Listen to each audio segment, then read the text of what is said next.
She was living in filth. Her father was an alcoholic, and she admitted to throwing a chemical on him that led to his death. It all happened on the day of her 18th birthday. And the question is, should this Michigan teen spend the rest of her life in prison, or is this a case where you might consider a lesser charge?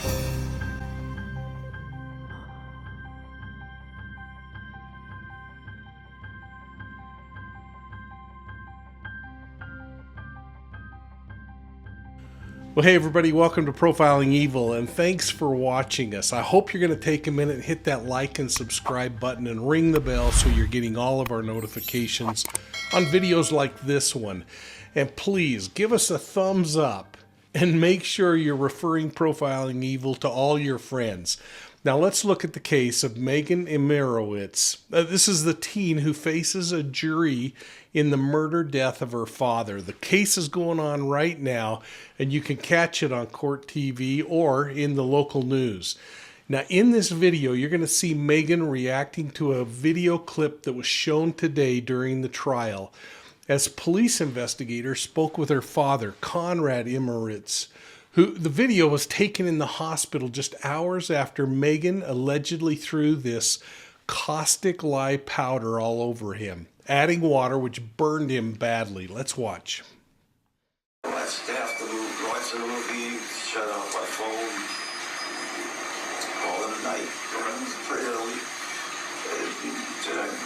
This morning, I got up, finished my spirit off, watched the rest of the movie, went back to that. And then, next I know, I got all kinds of people in the house with, Were you sleeping when this happened, or were you unconscious? No, sleeping. I wasn't unconscious. We didn't have anything to drink. I only had half the spirit off, give me a break. I was thinking about getting here some breakfast and stuff, or making some, I was going to make dinner breakfast, because, the guys got the 2 for 5 thing going. Teams. So I was going to do that. You done your line of school that you want? Okay. I won't bother you that much. All I need, if you don't remember, you don't remember. All I just want to know if we can go into your house to investigate what happened. Go ahead. Okay. The door is open, right, Austin? So I'm locked. The door is open, yes. I have... There's a bunch of cats. Let me talk to him, and then we'll talk out there. All the cats can go out except for a little gray one. Okay. She's tiny. Right. That one, she's not old enough to go outside yet. Okay. Right? But Do you mind if I see your hand? If you just want to flip it. Pull this cover off. I can't get it. The legs. Carefully Show the legs. Are you wrapped up in this? Yep, good. You're wrapped in like a bungee or can you see that good enough, or do you need a little more? It's like this on the other leg. It gets good food. Is he okay to lift that up like this? You see it? Yeah. All right. Do you have it on your back? You don't.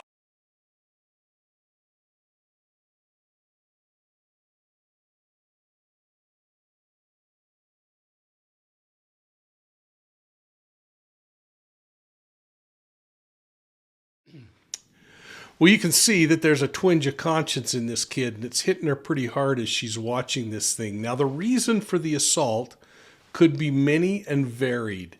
It was, in many people's opinion, a culmination of years of dysfunction in the family. Now, police described the home during the trial as filthy. One investigator said as he was looking up on the ceiling, it was covered with bugs, and there was an indescribable stench in the home. Now, the day in question was the day of Megan's 18th birthday. And shortly after she had this argument with her father, who had been drinking all day, she ended up throwing apparently and allegedly this chemical on him that would ultimately burn him severely. As soon as she was done with the argument and assaulting him with the chemical, she walked out of the house, she went to a hairdresser, and then ultimately she attended a birthday party that she threw for herself. Now, it would take 5 months for Konrad Imirowicz to die. This guy endured multiple infections. Both of his legs were amputated as a result of these injuries. He had all kinds of skin grafts, kidney dialysis, and so much more before he finally gave up and said, just send me home, was placed on hospice, and shortly after, he died in his home. Now, Megan admitted to law enforcement that they had in fact argued and that she had in fact thrown the lie on her father. So what really is at question is whether this was planned or not. Irregardless, the state is pursuing charges that are unlawful possession of and use of an irritant that caused the death of another, her father. Now, it's a felony, and it's a felony that could land her in prison for the rest of her life. Remember, she was turning 18 on the day this thing happened. Let's take a moment and listen to the state's opening arguments on this case. It's rather short, so I hope you'll hang in there. It really provides a Cliff Notes version of what the case is all about. So please take a moment and listen to the entire thing so you get a real understanding of this case. Thank you.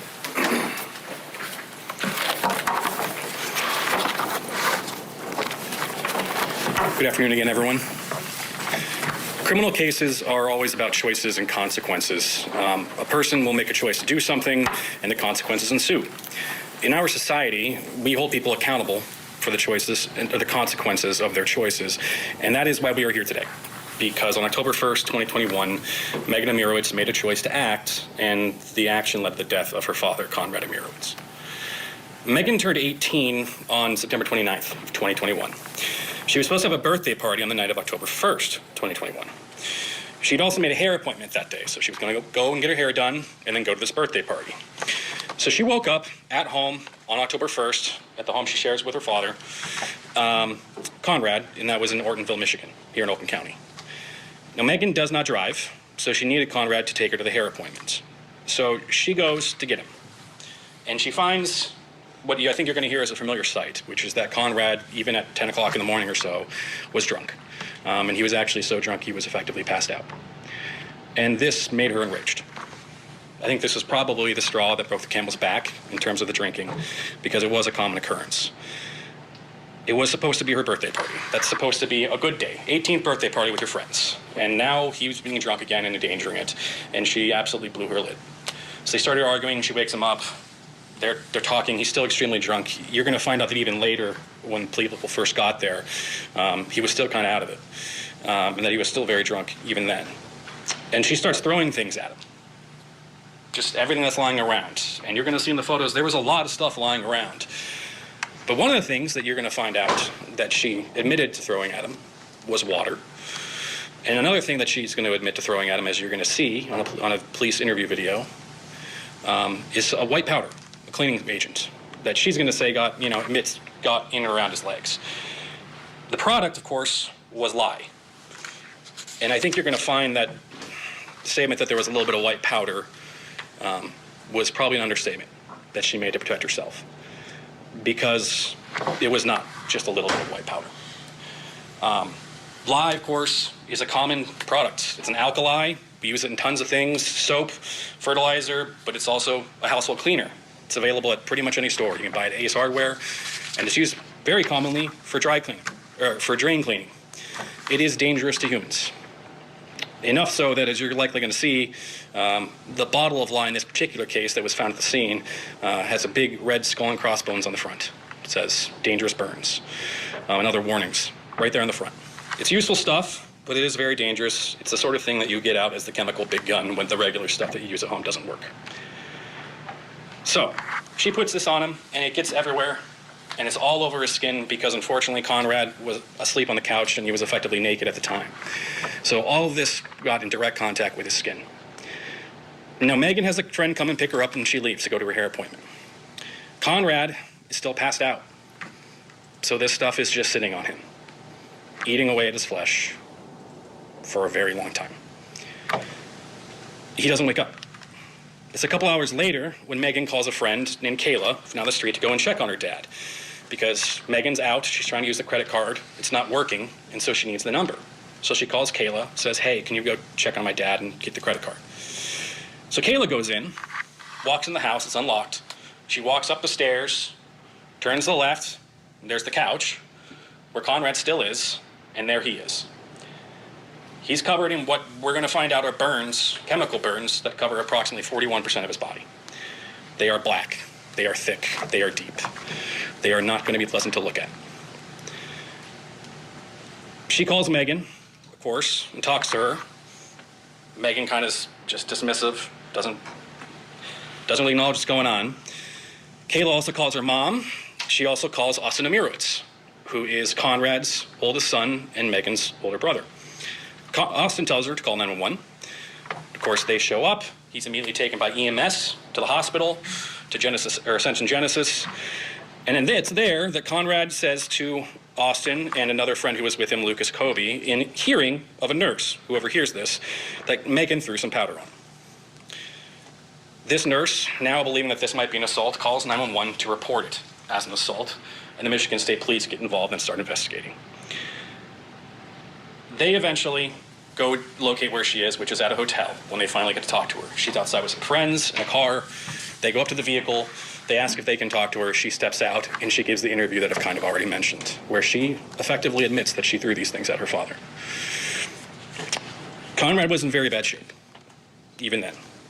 On that same day, he's transferred to the burn unit at Hurley Medical Center in Flint. So he's there from October 1st until March 3rd, 2022. There's 153 days that they are trying to save his life. In that time, he has repeated infections from the wounds. He goes on dialysis because his kidneys are shot. He has both of his legs amputated. He has tracheotomy, and lots of other things go on while he's there. At the end of the 153 days, he goes home on hospice because he's decided to take himself off life support. He dies 3 days later at home on March 6, 2022. As I said, Megan Imirowicz made a choice, and the consequence led to the death of her father. We have charged Megan Imirowicz with one count of committing an unlawful act with a chemical irritant for an unlawful purpose causing death. This requires us to prove these are the elements of the offense. Mr. Desganis. Yes. Can you wait outside? Mayor, can you stay in the hall? That's okay. Thank you. So the elements of the offense are the things I have to prove. They're the only things I have to prove. Now, you probably heard of words like motive. I don't have to prove motive. I think we will, but I don't think I have to. What I do have to prove is that on or about October 1st, 2021, in Oakland County, Michigan, that the defendant placed, used, or released a substance.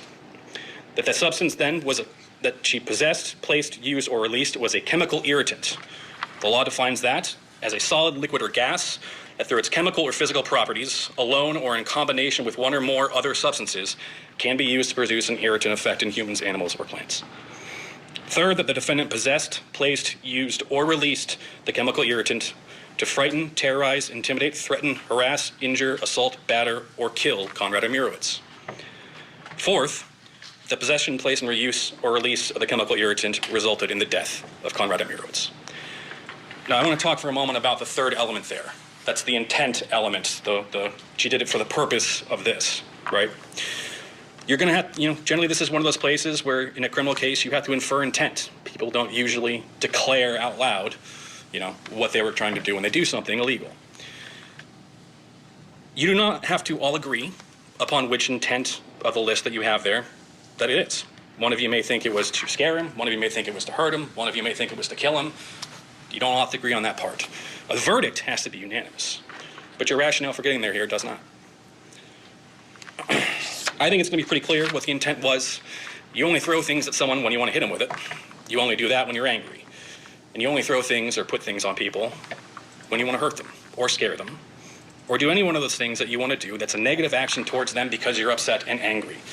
And I would say this, I think you only put drain cleaner on someone when you want to hurt them or scare them. It is unfortunate that he was not in the kind of condition to wake up. She's also charged in an alternate with one count of domestic assault. So this is a charge you can consider if you don't all agree on count one of the unlawful use of chemical irritants. That says that the defendant assaulted and battered Konrad Imirowicz. A battery is defined as a forceful, violent, or offensive touching of a person or something closely connected with them. And then it must have been intended by the defendant, that is not an accident for the actual touching, and it must have been against Konrad Imirowicz's will. An assault is basically a battery that's not complete. So if I throw a punch at you, like this, to scare you, it doesn't hit you, that's an assault, but not a battery. If I connect on the punch, that's a battery. Okay? So that's the difference. Assault cannot happen by accident. Second, at the time, Konrad Imirowicz was a resident or former resident of the same household. So that's the domestic assault charge. That's the alternate. That's something for you to consider if you don't all agree on count one. Now, the standard to which I have to prove these things is beyond a reasonable doubt, which is a phrase we've heard a lot already. It's a bit of a cliche to say that a criminal case is like a puzzle, but it is a useful way of analogizing this. Judge is going to give you clear instructions on what this means legally, but the way I like to think about it is, if you're making the puzzle, that's your job in this case, I have all the pieces. I'm going to give you the pieces over the course of the trial in the form of the evidence and the witness's testimony, and help you put it all together at the end. And when you make a puzzle, I think you all agree, at some point there comes, when you're doing it, a moment when you know what the picture of the puzzle is, even though the puzzle is not 100% complete, right? There will be pieces missing. There might even be a big gap missing, right? Because our standard is not 100%.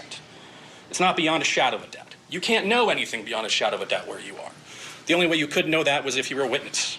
And if you had been there, if you had seen it. And then you wouldn't be in this chair, you'd be in that one, right? So our standard is beyond a reasonable doubt. A clear, honest doubt arising out of the evidence or lack of evidence.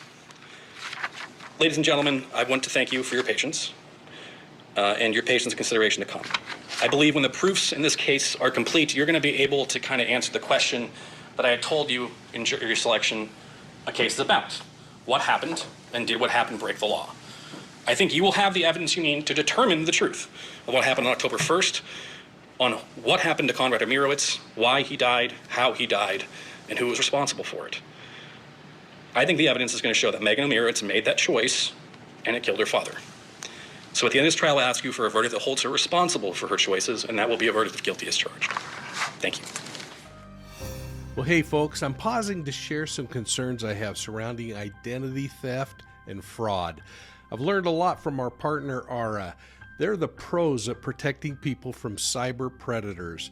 Aura provides identity theft protection, credit and fraud protection, and online and device security for you and your family. They taught me to think twice before answering those online questionnaires designed to steal our personal information. You know, it must be working because U.S. statistics show that 33% of us have been victimized by identity theft at an annual cost of more than $56 billion each year. Aura protection plans come with around-the-clock support, a money-back guarantee, and a $1 million theft policy. But here's the best part. You can try Aura for free by clicking on this special Profiling Evil link in the description down below. When you do, we get a small commission. But think about it. You insure your car and you insure your house. Don't you think it's time to insure your identity? Now let's get back to today's discussion. Now let's take a minute and listen to the defense's incredibly short opening statement. When I say incredibly short, it is pretty dang short. Remember, this is a murder trial that now has gone to a chemical use or misuse trial that resulted in the death of someone. Still, a life sentence possibility. Let's listen. Now, what happened on that day was tragic, no question. But there's some more facts you need to know. His son, when he went to the hospital, talked to him. When he went to the hospital, his statements were, "I don't remember what happened." Mr. Imirowicz said that. When the young lady who was checking on him comes in, she walks in and says hello, and he responds. He didn't feel anything at that point in time. This is several hours later. His blood alcohol level was very high. And his son said, look, what he told me, him and Megan had a fight. Okay. They had a fight, they had an argument. She admitted she threw some bread at him and a couple other things. But that doesn't mean that she threw this stuff at him. Okay? Now, if you look at his blood alcohol level when he goes into the hospital, it's extremely high. And several hours earlier, frankly, he would have been dead if he had that blood alcohol level and hadn't been drinking. But he admitted to the Sun that after the argument, he was drinking again. Now, this stuff is all over his body. He went to take a nap. It was all over his body. The only one hands who have any damage are his. He's been rubbing this in. He's been sitting there, but he didn't feel anything. All right? This is a tragic situation. Throughout all the medical records, and I think we're going to admit the medical records, there's total probably 20,000 pages. Never once does he say, I remember what happened. Never once does he say Megan did it. Never once does he say or blame anyone for this. Now, he went through a horrific experience, but he was also an extreme alcoholic. So, this is a bad situation. You're going to have to look at all the facts, all the situation, listen to all the testimony, and make up your mind. Now, it's early. You haven't heard anything. Please listen to everything and make up your mind. Well, I sat with Court TV today as we talked about the state's case and their final witness that they put on the stand. The state rested their case, and I'm hoping that you'll take time to follow this one as it moves into the defense, that period of time when the defense is going to try to convince the jury that Megan shouldn't go to prison for the rest of her life. I chatted with Ted Rowlands on Court TV today about the case, and I thought you might be interested in some of that conversation, so I cut out a couple of clips that I think were pretty darn good. So let's listen. Detective in this case, Mike King's been watching along with us. He's a retired police commander and host of Profiling Evil, the podcast. Mike, what's your take on this case overall? I mean, the more we hear about it, the lifestyle that this individual was living, and Megan was in this household, an 18-year-old, just turned 18. There's a lot of moving parts. I think the defense is going to be rather successful if they can somehow appeal to the emotion of the jury in this particular one, Ted. I mean, this kid was living in what doesn't sound like great circumstances, may have hit her breaking point. I think the evidence is pretty strong that it's going to lean toward her. I was a little frustrated that law enforcement still didn't get some forensics off of the can of Drano. But, you know, I guess you make those kinds of decisions, and it's always easy to be the Monday morning quarterback. So here's my question for each of you. Has the state made their case? I mean, how would you vote if you were sitting on the jury right now? And let's also catch my reflection as I kind of personalize this on Court TV today about a brutal murder in my own hometown where the suspects in the case, the killers who eventually were executed, used a chemical similar to lye to commit homicide. This form of injury is incredibly brutal. Let's watch. But I'll tell you personally, I'm having flashbacks to a case right in my own town many years ago that ended up in the death penalty and execution of two killers who used Drano to kill 3 individuals. And I just want to impress upon the audience how incredibly powerful this substance of lye is, because they were forced to drink this Drano, kind of following a pattern of a 1973 movie that was out where a sex trade worker was forced to do that. But it was so bad that the killers actually taped their mouths with masking tape after pouring the Drano down them. But the burns were so bad that it blistered and burned and tore the tape off just from the impact. So seeing those injuries on him, looking and referencing back to those old murder cases, I'll tell you, this is a tragic, horrible scene. Yeah, it is dangerous stuff, and people don't realize it. It's under a lot of people's kitchen cabinets. Well, I don't want to leave today's discussion without also including a bombshell that came during the state's closing portion of their case just before they rested. It came from Megan's brother, Austin, who testified that he went to the hospital after his father was taken there, and his father told him that he really didn't remember everything that was going on, but that he clearly had a fight with Megan just before he passed out, that she'd thrown trash, clothes, hairspray, and cleaning supplies on him. He didn't actually mention the lie, but he did say that his father had been drinking, was probably drunk, and that he passed out or fell asleep right after that. Now, as his father slept, the chemicals burned him terribly, and Austin recalled seeing the carnage. In fact, I want to just quote what he said. He said, quote, "Some sort of white, whatever it was. I assume it's safe to say it was probably a chemical. There was like a ton of it, white stuff all over the couch and next to the end of the couch. And I think there was some cleaning supplies or whatever, and just a bunch of other junk," closed quote.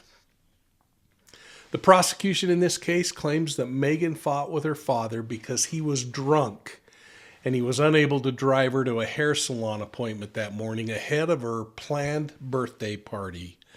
Megan was initially charged with assault with intent to do great bodily injury, harm less than murder. Well, after the death, it was amended to the open murder charge, and that was now amended to the charge she faces today. She was also charged with a domestic violence charge. All right, there you go. The state has rested. The defense case will begin at 1:15 Eastern Time. We'll have it for you. Mike King, your thoughts now, the end of the state's case. We saw that body camera video, and in it we had a transcript coming from the courtroom, and they asked, did you throw white powder? Was that one of the things? And she said, yes, I think so. That an admission on that body camera could be important, but as we talked about earlier, there's a lot going on here, including the fact this place was so messy they couldn't find the top of the lye bottle. Was he so drunk he was rubbing it on himself? There's so many questions. Where the state is now, have they proven this beyond a reasonable doubt? Yeah, I think they have, Ted. I think, again, they've laid out a good circumstantial case.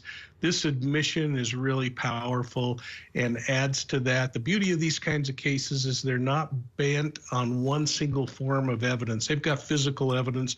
They've got forensic evidence. They've got admission, maybe not fully a confession, and they have all kinds of behavioral evidence. I think the defense, when they come out, they've got to come out swinging.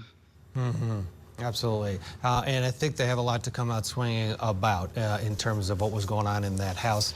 Mike King, as always, thank you so much. Enjoy the rest of your Wednesday. Now, as you consider what to do, folks, if you were sitting on a jury, I hope you'd keep in mind that this crime happened on the day of Megan's 18th birthday. I am not in any way minimizing the fact that she probably murdered her father by her actions. The question is, if this had been a day earlier, it's possible that she would have been facing adjudication in the criminal justice system, in the juvenile court system, not the adult court system. And my big question, my real question, is how would you vote? Please put your answers down below. And I'm going to be looking forward to reading each one of them, and I hope you'll take time to respond to each other. Hey, thanks for your support of Profiling Evil, and I hope you're taking time to hit that like and subscribe button. I hope you're ringing the bell. I hope you're giving us a thumbs up. I hope you're liking what we're doing, and I hope you're considering donating to our channel. You can do it through PayPal or here on YouTube. Folks, I hope you're taking time to listen to Profiling Evil podcasts, and you can find those on your favorite podcast platform. And again, thanks for your support of Profiling Evil. Make sure you're following this case a little more closely. It is a powerful case. We'll see you soon at the next crime scene.